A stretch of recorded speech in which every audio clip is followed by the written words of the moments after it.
5. 북한을 위하여 기도합니다. 중국 내에 탈북자를 구금하는 시설이 확장 중인 사항을 올려드리며 강구합니다.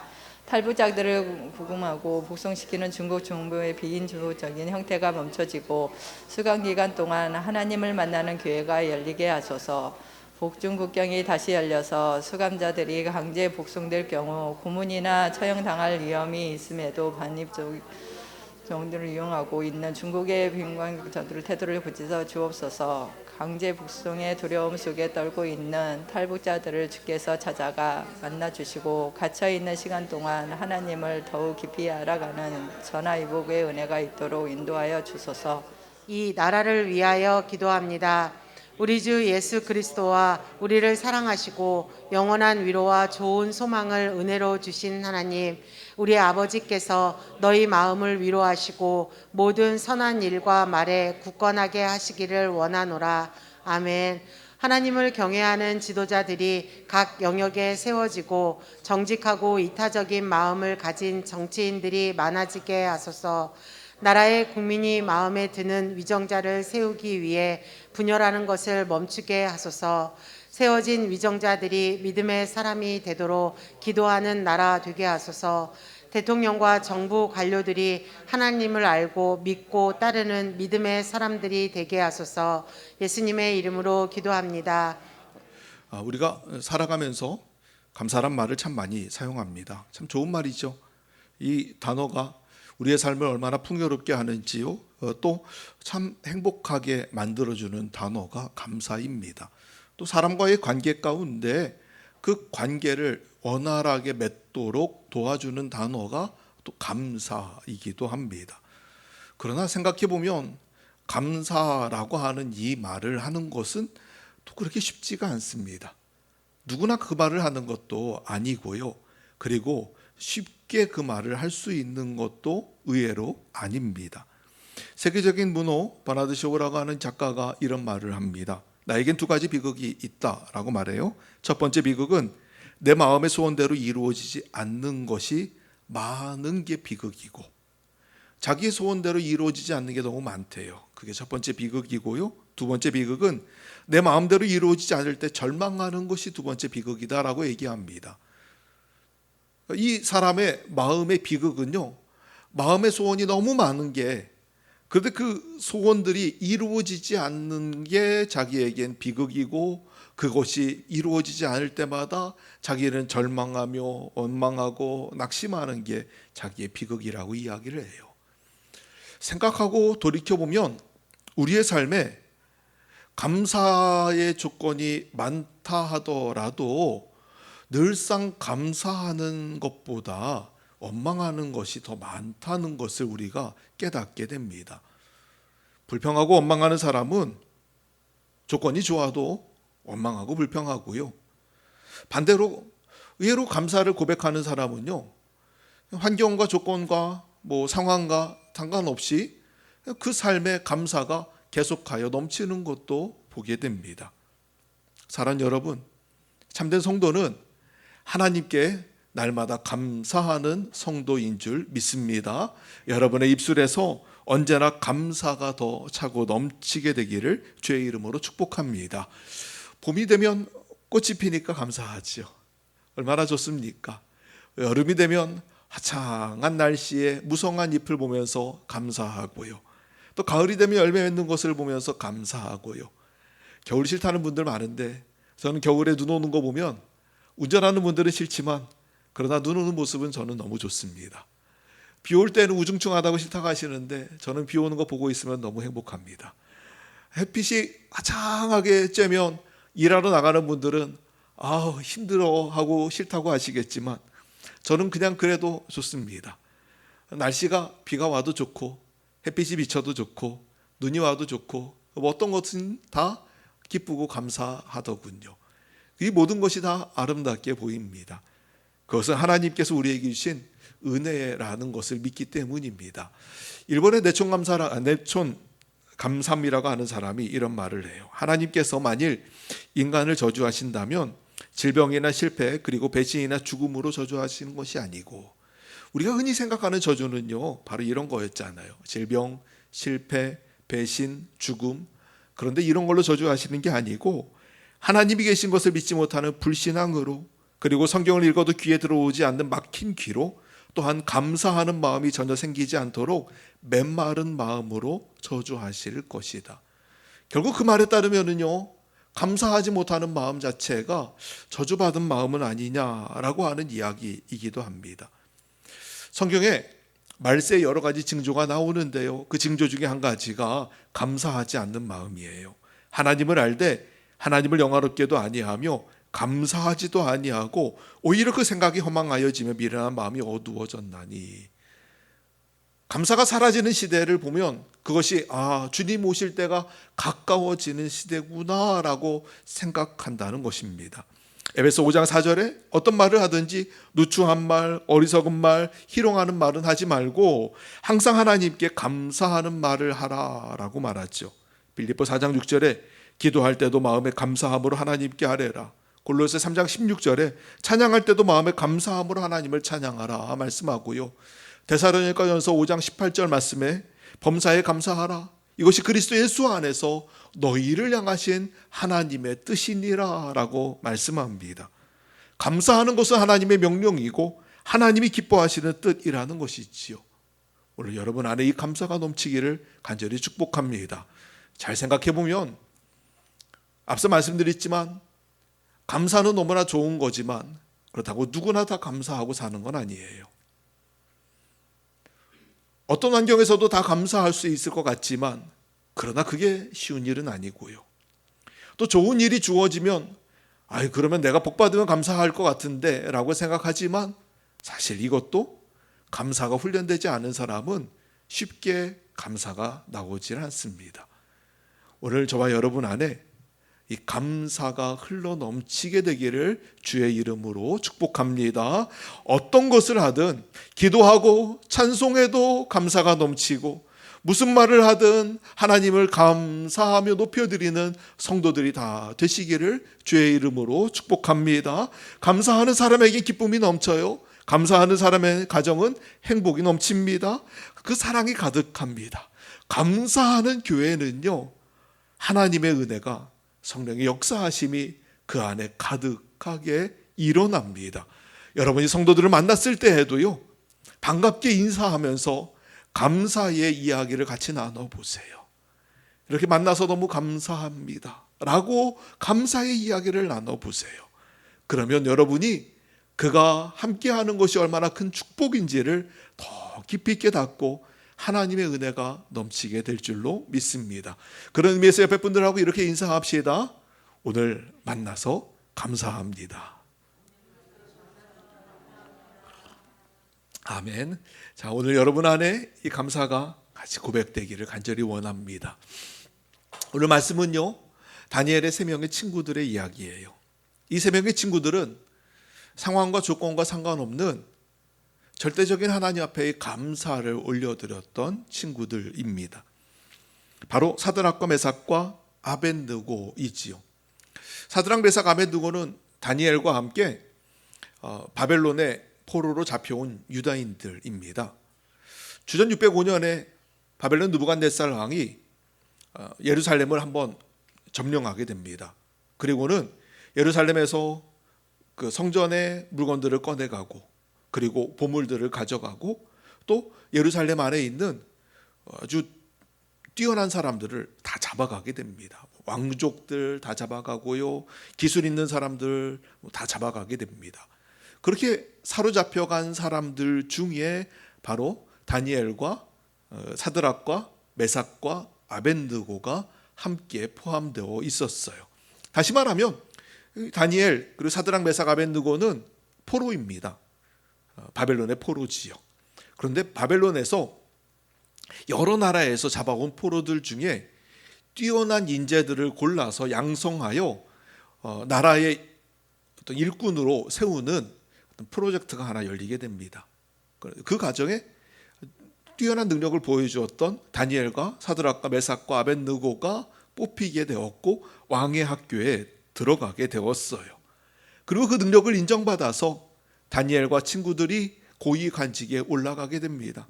2장 마지막 절을 보면 49절을 보면 다니엘의 친구들이 지방을 맡는 관직을 그들이 얻은 것을 보면 아마도 시장, 군수, 여러분 그 정도 생각하면 될 것 같아요. 한 그런 정도의 고위 관직까지 그들이 올라가게 됩니다. 자, 그렇게 그들이 이제는 성공적인 삶을 살아가고 있을 때입니다. 나름대로 잘 되었고 성공했고, 그리고 이제는 안정적인 삶을 살아가면서 나름 그래도 부유한 삶을 살 때입니다. 자, 그런데요, 어느 날 갑자기 느부갓네살왕이 명령을 하나 내립니다. 두라라고 하는 평지에, 넓은 평지에 금신상을 하나 세웠어요. 높이가 27m, 넓이가 3m짜리 아주 커다란 금신상을 하나 세우게 됩니다. 그리고 3장 2절에 보니까 관직에 있는 사람들을 다 불러 모읍니다. 다 불러 모아서 이 두라 평지에 다 모이게 하는데 바로 금신상 낙성식에 참여하라는 거예요. 이제 신상을 세웠으니까 신상을 짜잔하고 오픈하고 그 신상을 이제 축하하는 파티에 참석하라는 겁니다. 아까도 말씀드렸듯이 다니엘의 친구들이 고위관직에 올라갔잖아요.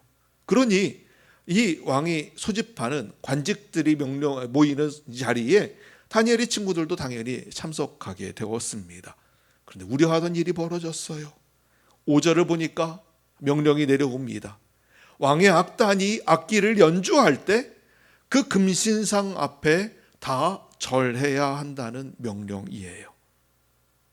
여기는요, 지위고하를 막론하고 누구든지 금신상 앞에 절을 하지 않는다면 6절 말씀 보면 맹렬히 타는 불 속에 던져서 태워 죽일 거다라고 하는 아주 무서운 형벌까지 거기에 포함됩니다. 자, 그리고 정말 왕의 악단이 악기를 연주하기 시작해요. 나팔을 붑니다. 북을 치기 시작했어요. 악기 소리가 막 들립니다. 그 자리에 몇 명이 있는지 모릅니다. 몇백 명이 있을 수도 있고요, 몇천 명일 수도 있고 몇만 명일지도 모르겠어요. 그러나 몇 명이 모였는지 모르겠지만 그 넓은 평지 한가운데 우뚝 서 있는 금신상 앞에 악기 소리가 들릴 때 사람들이 다 절을 하고 엎드리기 시작했죠. 군계일학이라고 하는 말이 하나 있습니다. 무슨 말인가 하면 닭 무리에, 닭 무리에 한 마리의 학이 있다는 거예요. 그럼 여러분, 이 학이 얼마나 눈에 잘 띄겠습니까? 아주 눈에 잘 보이겠지요. 그래서 군계일학이라는 건 평범한 가운데 서 있는 하나의 특별한 사람을 일학이 하는 말이잖아요. 그런데 오늘 이 평지, 넓은 평지에 사람들이 다 서 있다가 악기 소리가 들리니까 다 엎드렸습니다. 엎어졌어요. 그런데 서 있는 세 사람이 있습니다. 이 사람들이 눈에 안 보일까요? 군계 일학이 아니라 마치 군계 삼학같이 눈에 너무 잘 보이는 세 사람. 알고 봤더니 사드락과 메삭과 아벳느고였어요. 눈에 보이지 않을 수가 없죠. 다들 금신상 앞에 절하고 있는데 뻣뻣이 서서 그냥 바라만 보고 있으니까요. 왕 앞에 끌려갔습니다. 왕이 보니까 얘네가 사드락과 메삭과 아벳느고예요. 알고 있어요, 누군지. 그리고 자기가 총애하는 사람들이에요. 왕이 물어요. 왜 절하지 않냐? 네가 절하지 않았다는 사실이냐? 그랬더니 사드락과 메삭과 아벳느고가 얘기합니다. 예, 저희가 절하지 않았습니다. 왕이 기회를 한 번 더 줍니다. 15절 말씀 보면, 야, 니네가 이제라도 준비했다가 내가 악기를 한 번 더 연주할 테니까 악기 소리가 들리면은 그때 신상 앞에 절을 해라. 그럼 내가 지난번에 네가 전화하지 않고 가만히 뻣뻣하게 서 있었던 거 내가 봐줄게. 그냥 용서해 줄게. 없던 걸로 할 테니까 한 번 더 기회 줄 테니 니네 그때는 꼭 절해야 된다. 얼마나 왕이 이 사드락과 메삭과 아벳느고를 인정하고 그리고 기대하고 총애했는지를 잘 알려주는 이야기지요. 만약에 별로 마음에 안 들었으면 그냥 단번에 죽여버렸을 텐데 그래도 기회를 줍니다. 아주 부드러운 말로 그 이야기를 하지요. 그런데 그 말에 사드락과 메삭과 아벳느고가 대답을 합니다. 16절 말씀 보실까요? 16절, 17절, 18절까지 한 목소리로 말씀을 읽어봅시다. 오늘 이 친구들의 대답입니다. 같이 읽어요. 시작. 사드락과 메삭과 아벳느고가 왕에게 대답하여 이르되 느부갓네살이요, 우리가 이 일에 대하여 왕에게 대답할 필요가 없나이다. 왕이요, 우리가 섬기는 하나님이 계시다면 우리를 맹렬히 타는 풀무불 가운데서 능히 건져내시겠고 왕의 손에서도 건져내시리이다. 그렇게 하지 아니하실지라도 왕이요, 우리가 왕의 신들을 섬기지도 아니하고 왕이 세우신 금신상에게 절하지도 아니할 줄을 아옵소서. 아멘. 왕이 15절을 보니까 이렇게 말을 합니다. 내가 너희한테 기회를 하나 더 줄게 라고 하면서 하는 말이, 니네가 신상 앞에 절하지 않으면 풀무불에 던져 넣을 거야. 던져 넣을 거야. 누가 너희를 보호해주고 누가 너희를 막을 수 있니? 지금 주는 기회가 마지막 기회니까 니네가 이 기회 안 잡으면 불무불에 들어가 죽게 될 게 뻔하니까 꼭 절을 해라 라고 기회를 준 거예요. 만약 여러분이 이 기회를 받았다면 어떻게 하겠습니까? 만약 이 기회를 받았다면 많은 사람들은 그랬을지 몰라요. 아, 그래, 하나님이 내 마음은 아시겠지 하면서 어쩔 수 없이 하나님 알겠습니다, 한 번 더 기회를 주셨으니 그냥 제가 하나님이 주신 기회인 줄 알고 절을 하고 넘어갈게요, 이렇게 말하는 사람도 분명 있을지 모릅니다. 그런데 오늘 사드락과 메삭과 아벳느고가 하는 말은 그게 아니에요. 그들가 하는 말은 하나님께서 우리를 건져주실 것입니다. 16절 말씀이죠. 17절이죠. 하나님이 계신다면 하나님이 우리를 맹렬히 타는 풀무불 가운데서도 건져내실 것입니다. 이것이 이들의 믿음의 고백이에요. 하나님이 우리를 보호하시고 지켜주시는 왕보다 더 능력 있고 강하신 분이 바로 우리 하나님이십니다라고 하는 믿음의 고백이 있지요. 그런데 그 다음 말이 너무나 놀랍습니다. 18절 말씀에 그러나 그렇게 하지 아니하실지라도, 하나님이 자기들을 풀무불 가운데서 건져내지 않으실지라도, 하나님이 그 일을 하지 않는다 할지라도 자기들은 왕의 신상 앞에 절할 일은 없을 거라는 거예요. 이 말은 무엇을 의미합니까? 하나님을 믿는 믿음이, 그리고 하나님 앞에 엎드려 예배하기를 결단하는 그 믿음이 환경과 조건에 의하여 움직이고 변하는 것이 아니라 내 상황과 상관없이, 내 지금 처한 처지와 상관없이 그 어떤 고난도 어떤 죽음도 바꿀 수 없는 절대적인 믿음이라고 말하고 있는 것이지요. 그래서 하는 말, 그렇게 하지 아니하실지라도, 우리가 옛날 성경으로 잘 알고 있는 말씀은 그리 아니하실지라도입니다. 개역 개정판은 그렇게 하지 아니하실지라도 라고 번역해요. 그렇게 하지 아니하실지라도, 어떤 것 때문에 하나님 앞에 감사하는 것이 아니고요, 어떤 능력, 어떤 일 때문에, 무슨 일을 하나님이 하셨기 때문에, 하나님께서 내게 어떤 복을 주셨기 때문에, 하나님이 지금 내게 이루시는 일들이 눈에 훤하게 보이기 때문에 내가 하나님을 믿고 하나님을 붙잡고 하나님께 감사하는 것이 아니라, 지금 내 눈앞에 아무것도 안 보입니다. 저 눈앞에 풀무불밖에 보이지 않습니다. 눈에 이루어지는 일은 아무것도 없습니다. 그러나 그럼에도 불구하고, 아무것도 이루어지지 않음에도 불구하고 그것과 상관없이 하나님을 믿고 신뢰하며 주님께 감사하는 삶을 살아가는 것이 바로 사드락과 메삭과 아벳느고의 신앙이었죠. 결국 왕이 화가 너무 났습니다.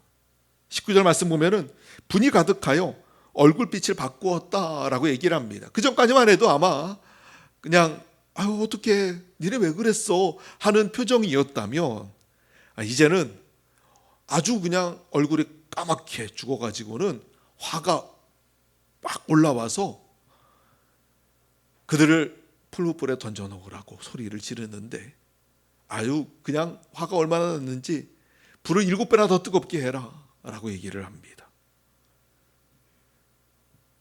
그리고 사람들을 묶어가지고 정말 풀무불 가운데 던져넣게 되지요. 얼마나 뜨거웠는지요. 그들을 던져넣으려고 붙잡고 가던 사람들이 불에 타서 죽을 정도로, 불에 들어가지도 않았는데 근처에만 갔는데 그들이 불에 타 죽을 정도로 불이 너무 뜨거웠습니다. 자, 그런데요, 그렇게 사드락과 메삭과 아벤느고가 불 가운데 던져졌는데 왕이 어떻게 됐나 하고 불을 잘 보니까 글쎄 불 속에서 사람들이 걸어다니는 거예요. 이게 뭐냐? 왜 사람들이 걸어다녀? 하고 잘 봤더니 글쎄 3명을 넣는데 4명이 걸어다닙니다. 25절 말씀 보실까요? 25절입니다. 왕이 또 말하여 이르되 내가 보니 결박되지 아니한 4사람이 불 가운데로 다니는데 상하지도 아니하였고 그 넷째의 모양은 신들의 아들과 같도다 하고 아멘. 봤더니 4명이 있어요. 근데 한 명은 달라요. 3명은 보니까 사드락 메삭 아벤느고 같은데 그 한 명은 뭐지 봤더니 저 사람은 좀 달라요. 아무래도 저건 사람은 아닌 것 같아요. 마치 하나님인 것 같은 그런 모습으로 4명이 걸어다닙니다. 너무 놀랐죠. 그래서 그들을 끄집어냅니다. 불을 끄고 밖으로 나오도록 합니다. 그랬더니 3명이 걸어 나와요. 불에서 나온 3명을 보니까 불에 탄 흔적도 없고 끓음도 없고 냄새도 나질 않습니다. 느부갓네살 왕이 이 광경을 보고 너무 놀랐어요. 28절 말씀을 같이 보실까요? 한 목소리로 28절 느부갓네살 왕의 이 고백을 같이 읽어봅시다. 시작. 느부갓네살이 말하여 이르되 사드락과 메삭과 아벤느고의 하나님을 찬송할지로다. 그가 그의 천사들을 보내사 자기를 의뢰하고 그들의 몸을 바쳐 왕의 명령을 거역하고 그 하나님 밖에는 다른 신을 섬기지 아니하며 그에게 절하지 아니한 종들을 구원하셨도다. 아멘. 할렐루야. 아멘. 오늘 하나님이 그들 가운데 놀라운 일을 이루신 줄로 믿습니다. 사랑하는 여러분, 오늘 우리에게도 사드락과 메삭과 아벤느고의 신앙의 고백이 있기를 원합니다. 특별히 감사할 때에도 여러분 가운데 이 고백이 있기를 원해요. 그렇게 하지 아니하실지라도 하나님 앞에 감사를 진심으로 드리는 여러분이 되시기를 축복합니다. 무엇 때문에 여러분이 감사하셨습니까? 여러분 하나님 앞에 감사했다면 그 감사의 제목들은 무엇이었습니까? 그런데 반대로 여러분에게 그 감사의 제목을 묻는다면 내가 이것 때문에 하나님 앞에 감사드립니다. 내가 저것 때문에 하나님 앞에 감사드립니다 라고 말할 수 있지만 또 반대로 생각해 보면 만약 그것이 없었다면 여러분이 하나님 앞에 감사할 수 있었을까? 질문해 볼 필요가 있지요. 만약 여러분이 물질 때문에 감사했는데 물질이 없어졌다면 감사도 없어지지 않을까요?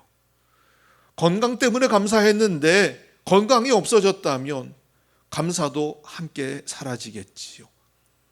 권세 때문에 감사했는데, 성공 때문에 감사했는데 그것이 없어진다면, 일이 잘 풀리고 형통해서 감사했는데 어느 날 일이 막혀버린다면 여러분의 삶에도 감사는 없어지는 건 아닙니까? 우리 안에 어떤 조건 때문에 감사하는 조건적인 감사는 사실 매우 낮은 수준의 레벨이 낮은 감사입니다. 그러나 오늘 다니엘의 친구들 사드락 메삭 아벤느고가 보여주는 이 믿음과 이 감사는 그것은 차원이 다른 것이 있지요. 그렇게 하지 아니하실지라도 어떤 조건이 있어서 감사하는 게 아닙니다. 이 감사의 조건을 찾는다고 하면 순전히 하나님으로 말미암아입니다. 나는 하나님 때문에 감사합니다. 하나님이 내게 무엇을 주셨기 때문이 아니라 그냥 그분이 하나님이시고 나의 하나님이기 때문에 감사합니다.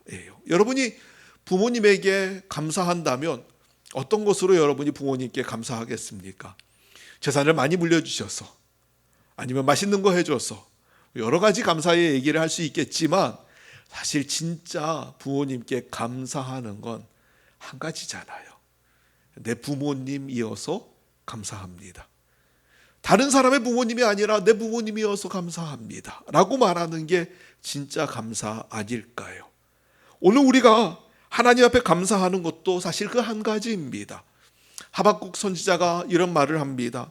하박 3장 17절에 비록 무화과나무가 무성하지 못하며 포도나무에 열매가 없으며 감람나무에 소출이 없으며 밭에 먹을 것이 없으며, 여러분 이거는요 봄, 여름, 가을, 겨울을 사실 얘기하는 거예요. 무화과 나무, 포도나무, 감람나무, 밭에서 나는 곡식들, 이것은 이스라엘 땅에 봄, 여름, 가을, 겨울에 열리는 열매들이라고 합니다. 그런데 봄에도 열리는 게 없고 여름에도 열리는 게 없고 가을에도 열리는 게 없고 겨울에도 열리는 게 없다면 뭘 먹고 삽니까? 그러면 그래, 우리가 젖이라도 좀 짜서 먹고 그리고 고기라도 좀 얻어 먹고 해야 될 텐데 우리의 양도 없고요, 외양간에 소도 없습니다. 아무것도 없어요. 정말 아무것도 없어요. 근데 하박국 3장 18절에 하박국이 하는 말, 그런데 나는 여호와로 말미암아 즐거워하며 나의 구원의 하나님으로 말미암아 기뻐하리로다. 이 고백은 환경과 조건, 상황과 상관없는 하나님으로 말미암은 감사예요. 오늘 저와 여러분에게도 하나님으로 말미암은 이 감사가 있기를 주의 이름으로 축복합니다. 욥이 하루아침에 모든 걸 다 잃었습니다.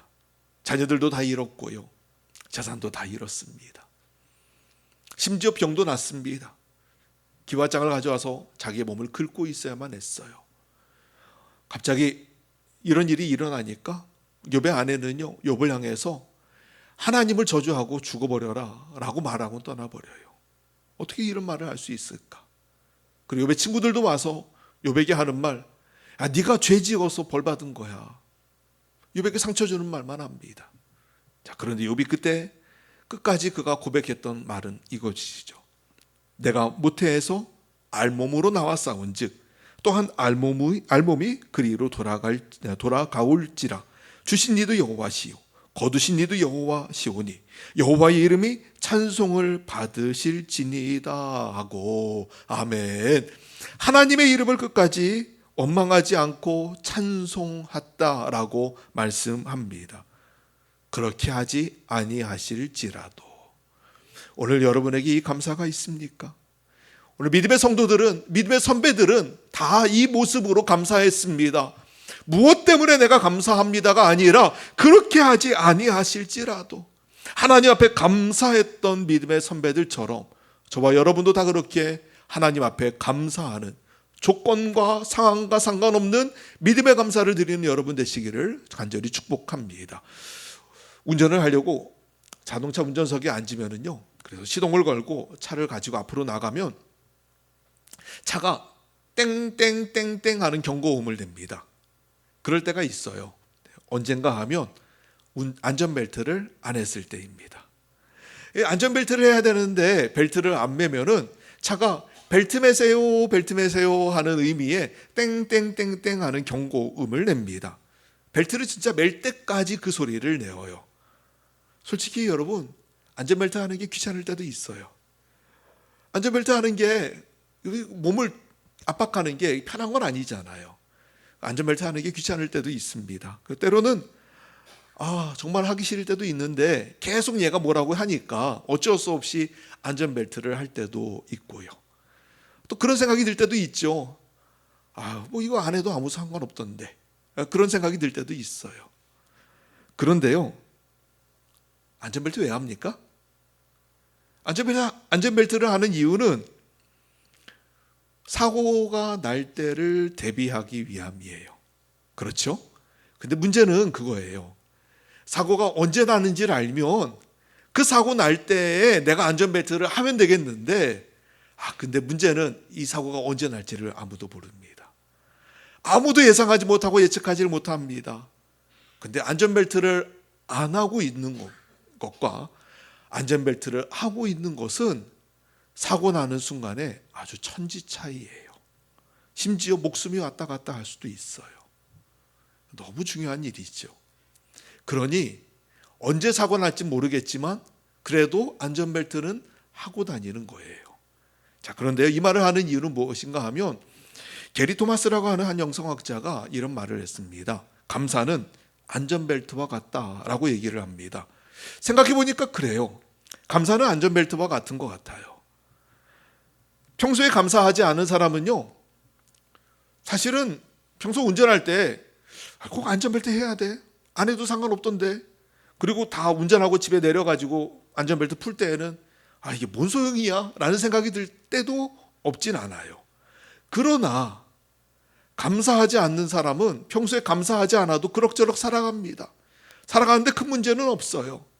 하지만 문제는 뭔가 하면 삶의 문제가 터졌을 때, 어려운 일이 닥쳤을 때, 힘든 일이 일어났을 때입니다. 평소에 감사하는 삶을 살던 사람은 이 감사의 습관이 몸에 배어 있고요. 어떤 것을 바라보든 감사의 관점으로 바라보던 사람은 어려운 일이 생겨도 문제가 생겨도 금방 털어내고 일어납니다. 하나님의 하실 일에 대한 믿음의 소망을 갖습니다. 그리고 믿음으로 기대하며 날마다 하나님을 바라보고 그 문제들을 이겨낼 수 있습니다. 그런데요, 감사의 삶을 살지 않던 사람은요, 사건이 일어나고 문제가 생겨버리면 주저앉아 버립니다. 평소에 감사의 삶을 살지 못했기 때문에, 하나님이 내게 뭔가를 주셔야만 감사한다라고 생각하기 때문에, 하나님이 나를 버리셨나? 하나님 나를 싫어하시나? 하나님이 살아계시진 않는 건 아닐까? 아니, 하나님 없는 건 아닐까? 분노에 시작해서 수많은 말들을 내뱉기 시작하지요.